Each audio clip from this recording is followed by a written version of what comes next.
In 2010, a programmer paid 10,000 bitcoins for 2 pizzas. Today, those coins could buy hundreds of millions of dollars worth of real estate. How did an asset that was worth absolutely nothing in 2009 become digital gold valued at over $1 trillion? Let's find out in this video. Bitcoin is digital money without an owner. There is no bank or government controlling it. Every transaction is recorded on the blockchain, a shared ledger whose copies are stored on thousands of computers around the world. Altering a record in one copy is pointless because all the others would immediately reject it. And here is the key detail.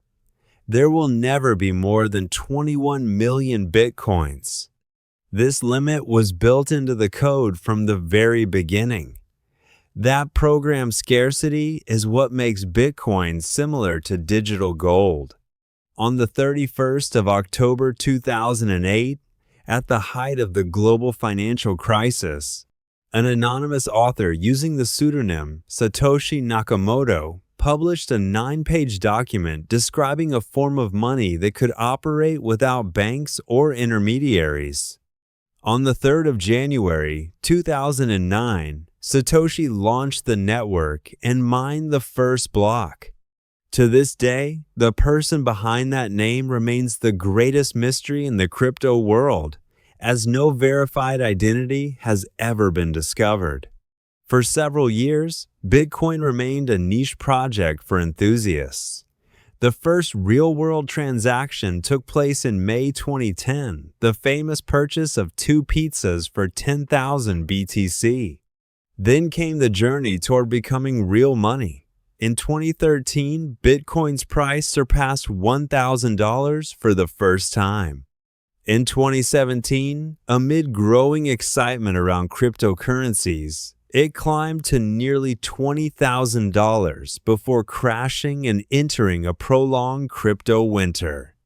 There were also darker chapters along the way, from Bitcoin's use on underground marketplaces to the collapse of the major exchange Mt. Gox in 2014.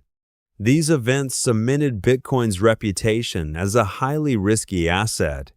The turning point came in 2021. MicroStrategy began accumulating Bitcoin on its balance sheet as a reserve asset and became one of the world's largest corporate holders of BTC.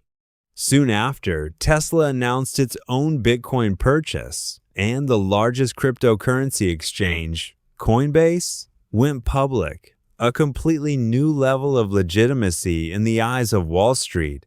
In the same year, 2021, El Salvador became the first country to recognize Bitcoin as legal tender, and by November, the price exceeded $69,000 for the first time. But once again, euphoria was followed by a sharp decline. In 2022, the collapse of the Terra, Luna ecosystem, and the bankruptcy of FTX, one of the industry's largest exchanges, severely damaged confidence in the crypto sector. Another pivotal moment arrived in January 2024, when the U.S.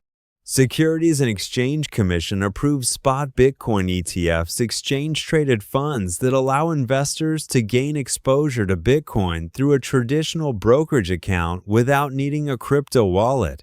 This opened the door to massive institutional capital from pension funds and asset managers. Fueled by these inflows, Bitcoin continued setting new records, and in October 2025, its price surpassed $126,000 for the first time.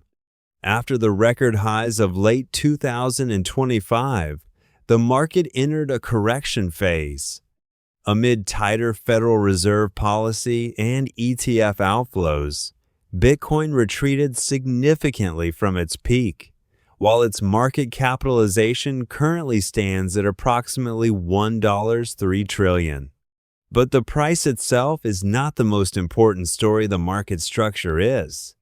Bitcoin dominance. Its share of the total cryptocurrency market capitalization remains around 57 to 60%, meaning more than half of the entire crypto market is still concentrated in Bitcoin.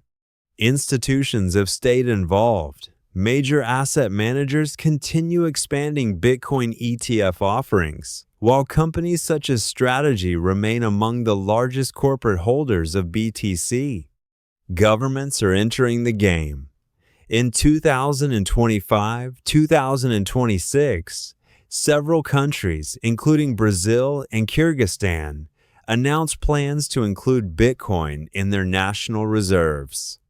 The biggest risk remains regulatory uncertainty. In the United States, the Clarity Act has still not been passed, despite its potential role in formally defining Bitcoin's status as a commodity. As a result, the market reacts nervously to every development related to the legislation. Bitcoin in 2026 is no longer a story about forum enthusiasts. It has become a full-fledged asset class monitored by central banks, investment funds, and governments. From an anonymous white paper in 2008 to $1 trillion market capitalization and a place in national reserves, Bitcoin's journey is far from over. One final reminder, this video presents history and facts, not investment advice. The cryptocurrency market remains highly volatile, so make your own decisions only after conducting thorough research. Thank you.